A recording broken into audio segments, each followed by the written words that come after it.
Bitcoin has been declared dead close to 500 times by major news media and famous people in the space, CNBC, Financial Times, all the big ones. To understand why Bitcoin is so different, I think you need to ask some very basic question. What is money in the first place? What makes money money? Bitcoin does everything that gold does, but better than gold has ever done it. Bitcoin does everything that Fiat does better than Fiat has ever done it. Bitcoin is the only asset that is both digital and decentralized, the only one that has proved that it will remain like this forever, and despite what everybody is saying, it has survived and it will continue to do so. The one thing that almost everybody gets wrong. Thank you very much.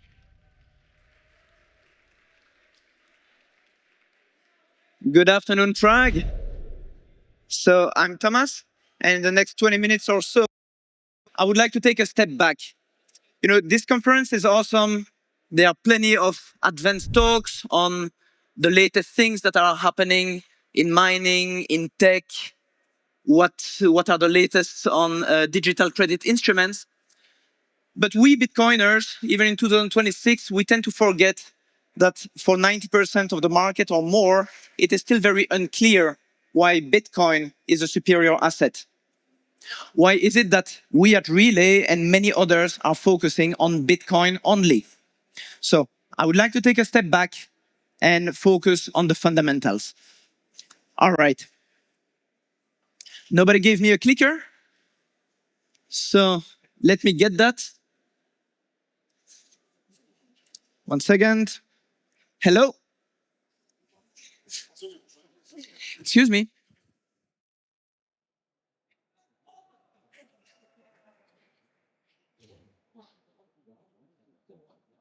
All right. Thank you for bearing with us.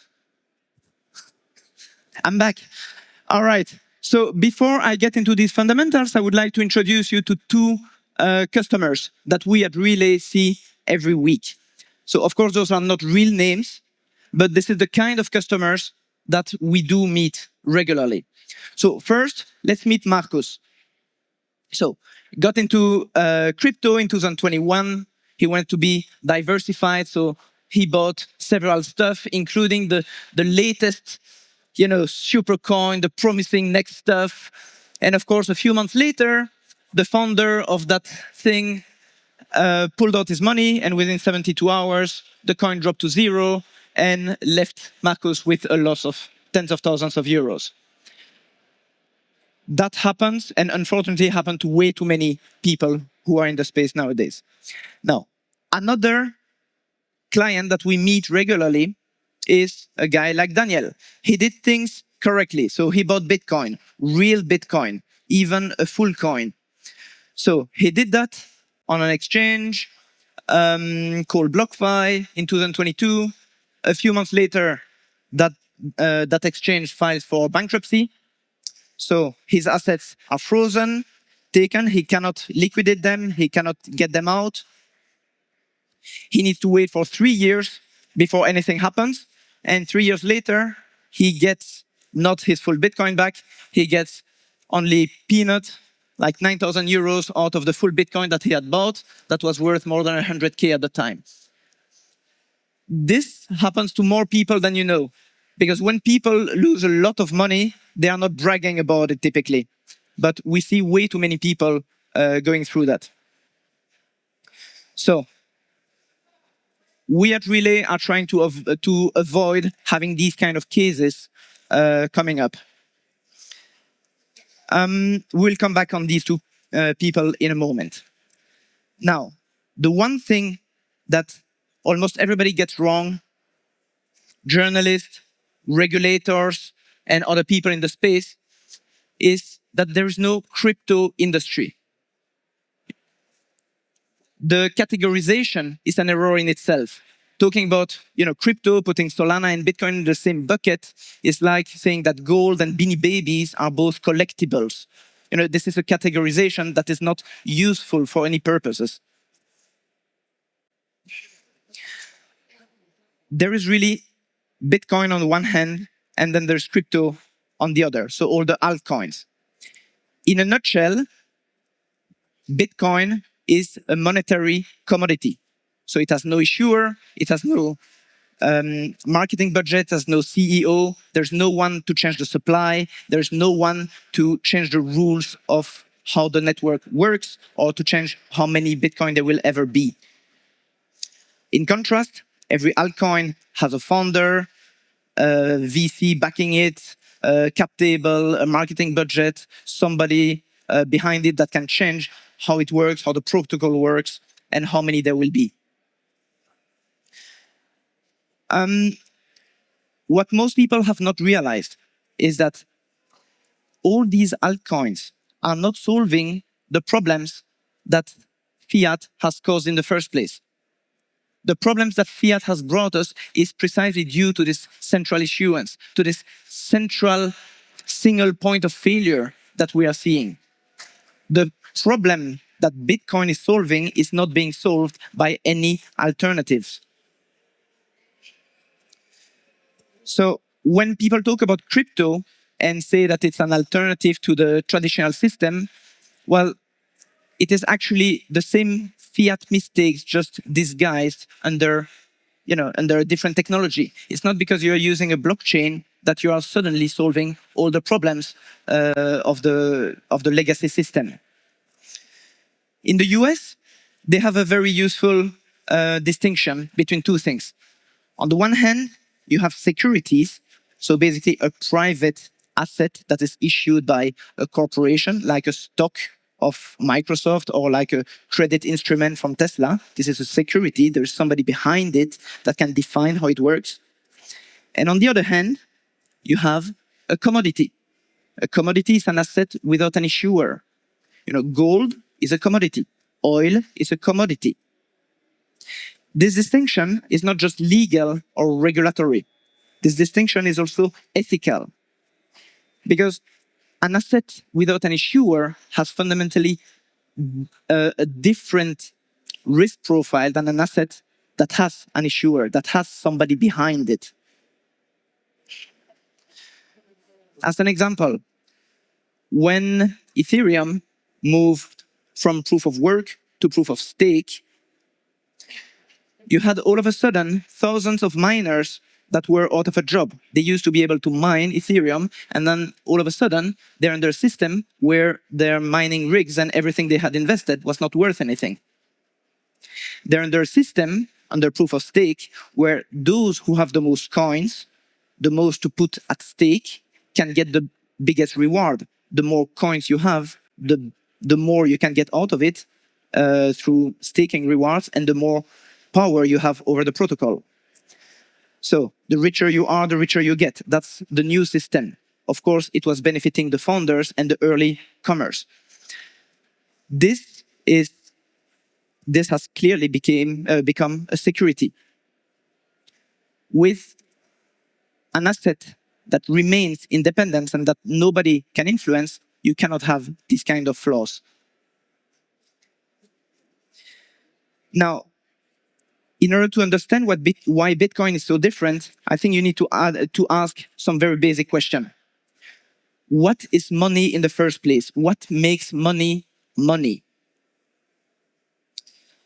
First thing first, gold has been money by excellence for roughly the past 5 millennia, everywhere on Earth, at all periods of history. And it was not because gold shines or because anybody decided that gold should be money. No.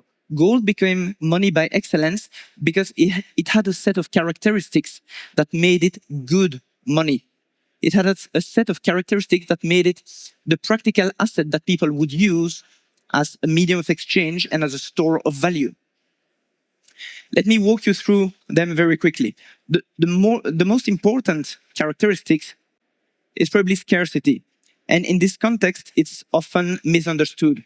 Scarcity, in the context of a monetary asset, does not mean that there is very few units of it. Scarcity means that there's a very small ratio of the new units that are created over time compared to the existing stock. In the case of gold, for example, every year there's roughly 3,000 tons of new gold that is mined. And this number is roughly stable regardless of what is the price of gold.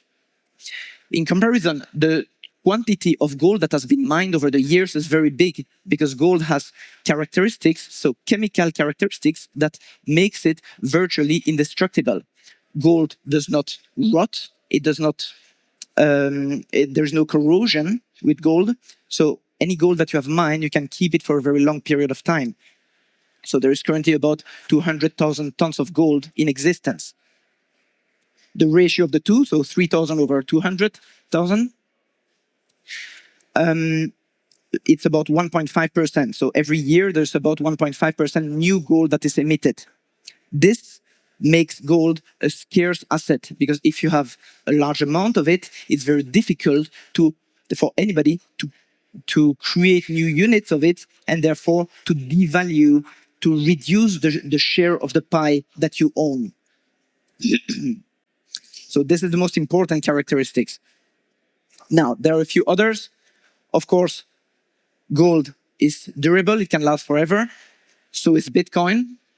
Bitcoin can last probably even longer. It is divisible, even though, you can melt gold and remelt it and recoin it into smaller denominations, but that takes time, energy, and cost. For Bitcoin, in contrast, you can divide it up to 8 decimals. And actually, with layer 2 networks, you can even divide it further, so it has virtually infinite divisibility. Of course, you can transport Bitcoin very easily. You can send it from Sydney to New York on a Sunday afternoon from your couch just with the click of a button. Gold is more portable than, let's say, real estate or land, but still, it's not easy to transport the equivalent of millions of dollars from one country to another. Fungibility just means that 1 unit equals 1 unit. 1 ounce of gold is 1 ounce of gold. It's not, 1 and 1 is the same.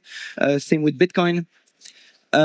You cannot verify gold so well because there could be, just a layer of gold around a lesser asset. While Bitcoin verifiability is perfect, anybody with an internet connection can verify instantly at no cost whether the Bitcoin is really there. And finally, gold scored relatively well in terms of censorship resistance. Nobody can take it without your consent or without forcing you physically to give it. Bitcoin does that even better. You can have your Bitcoin just with 12 words in your mind, and nobody will ever take them from you without your consent. So gold was great money over the years.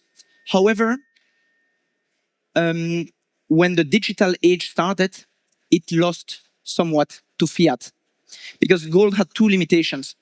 First,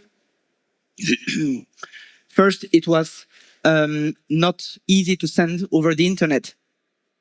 That's where fiat excelled and really solved that problem. The second one is verifiability. That was not straightforward for gold. Fiat, on the other hand, fails at least on the scarcity test and on the censorship resistance.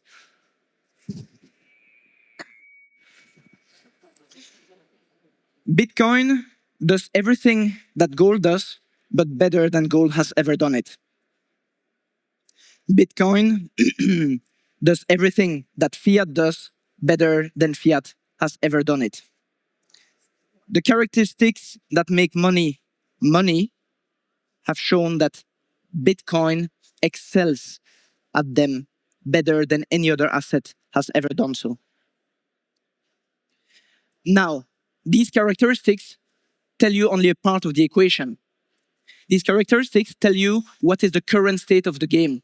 What does the asset look like today? There is an 8th characteristic that is absolutely crucial. It is decentralization. Because what decentralization tells you is not how are the characteristics today. They tell you, is it possible that these characteristics will change in the future?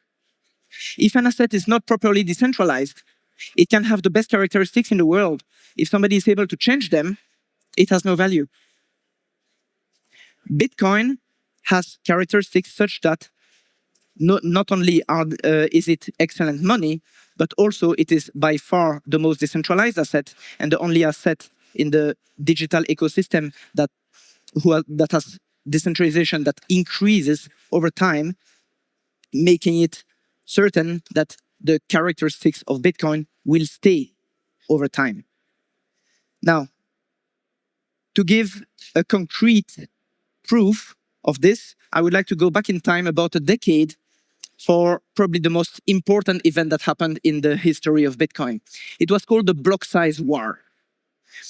At the time, it was a civil war between well-meaning Bitcoiners on one side and others that were trying to change the protocol.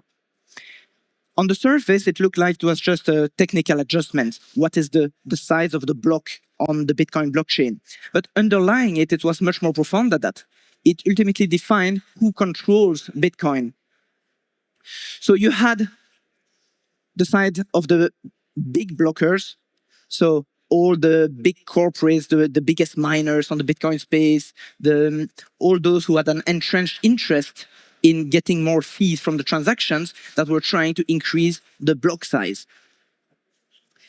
However, a large block means that the Bitcoin blockchain would also be heavier. It would be bigger, and therefore you would need more hardware to store this entire blockchain. With more hardware, the cost increases, and therefore fewer and fewer people would be able to afford running a full Bitcoin node. Fewer people would be able to validate whether transactions were genuine. So it was not only a technical argument, it was ultimately who controls the blockchain. If only those who can afford big blocks on the blockchain can have nodes, it means that the node would centralize in the hands of the few corporates that are very big, the large pools, at the expense of all the small people like you and I who run the full Bitcoin blockchain on their laptop. Now, interestingly, while you had all the most famous people, the most influential people trying to increase the block size, an army of decentralized node runners managed to defeat them. And we stayed with small blocks. And Bitcoin proved that even when you have entrenched interests that try with everything they have to break the Bitcoin blockchain in their interest, that did not happen. What this proved is that Bitcoin was properly decentralized. This is why I'm saying that this is by far the most influential event in the history of Bitcoin. It is when Bitcoin proved not only that it had the good characteristics in place to be good money, it proved that these characteristics will remain so forever. And so far, it is still the only digital asset that has proved that it is properly decentralized, and therefore that the characteristics of good money can be trusted over the long time. Now, in the years that followed, before and after, Bitcoin has been declared dead close to 500 times by major news media and famous people in the space, CNBC, Financial Times, all the big ones.